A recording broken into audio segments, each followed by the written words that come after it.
আসসালামু আলাইকুম রহমতুল্লাহ বরকাত। Welcome back to another video Rifat blog video. Dear viewers, আজকে আসছি ব্রাহ্মণবাড়িয়া বাঞ্ছানপুর থানার আইবপুর এই যে জমিটাতে এসছি। আসলে আমার সাথে রয়েছেন আমার চাচা মোহাম্মদ হাশেম মিয়া। আজকে আমার সাথে আছেন। আসলে আব্বা এই জমিটাতে আইসা কাজ করতেন, হ্যাঁ, যার কারণে আজকে আসছি।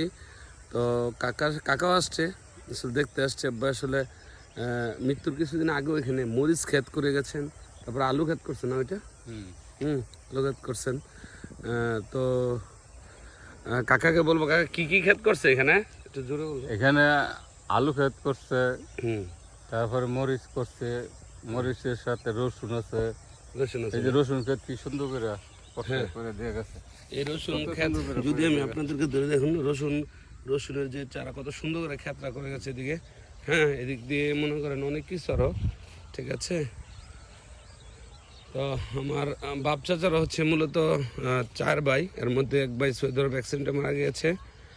আর হচ্ছে গিয়ে আপনার মানে আব্বাই কিছুদিন আগে মারা গেছে, হ্যাঁ, 4 ভাইয়ের মধ্যে। তো এই যে আমি আসলে দেখা যাচ্ছে আলু ক্ষেত, তো এই যে আলু এখানে করেছে, হ্যাঁ, আলু ক্ষেত।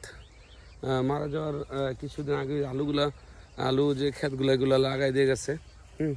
মোটামুটি মরিচ ক্ষেত করেছে, অন্যান্য এখানে রয়েছে ফসল আরও। এটা চাচারা করেছে আশেপাশে। দেখুন এই জমিগুলোতে আজকে আসছি। আসলে আমি কখনো এগুলোর মধ্যে আসি না, কিন্তু আজকে দেখতে আসছি আসলে, হ্যাঁ। অর্থাৎ বাবার স্মৃতি বিজড়িত যে জায়গাগুলো আছে সবগুলো জায়গায়, হ্যাঁ, আমি দেখতে চেষ্টা করছি আসলে। তো আপনারা সবাই আসলে আমার আব্বুর জন্য দোয়া করবেন। আসলে বাবা ছাড়া সন্তানরা আসলে এতিম, হ্যাঁ। আগে কখনো বুঝতে পারি নাই যে বাবা কত পরিশ্রম করতেন, এটা ভিডিওতে বেশি অনুভব করি নাই। কিন্তু মারা যাওয়ার পর বোঝা যায় যে বাজার থেকে ধরে প্রত্যেকটা জিনিস নিজে করতে হয়, হ্যাঁ, অনেকটাই সারাদিনে পরিশ্রম করার ফাঁকে ফাঁকে করতে হয়। বাবা প্রায় বলতো, আমরা তো জীবিত থাকতে তোমরা বুঝো না, তাহলে মারা যাওয়ার পর বুঝবা বাবা কি জিনিস। আসলে আমরা যাদের বাবা নেই, হ্যাঁ, তারা তো কতটা অসহায় তারা জানে। আর যাদের বাবা আছে, আমি বলবো যে আপনারা অবশ্যই, হ্যাঁ, বাবা থাকাকালীন যতটুকু যত্ন করা ইনশাল্লাহ করে দিবেন। আমরা যতটুকু পারছি আমাদের ফ্যামিলিতে ইনশাল্লাহ বাবাকে করছি। তবে বাবা সবসময় যে কথাটা বলতো, আমরা না থাকলে তো বুঝবি কষ্ট কাকে বলে, ঠিক তেমনটা বুঝতেছি কিন্তু এখন বুঝতেছি আসলে।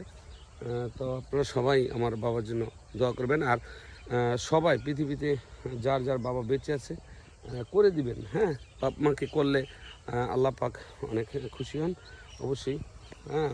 বাবা মাকে করতে হবে, ঠিক আছে, হ্যাঁ। জীবিত থাকতে বাপ মার যত্ন নেবেন, হ্যাঁ, এবং বাবা মার সবসময় পাশে থাকবেন এবং বাবা মার সার্বিক সুবিধাগুলো বুঝবেন ইনশাল্লাহ, ঠিক আছে। আসসালামু আলাইকুম রহমতুল্লাহ বরকাত।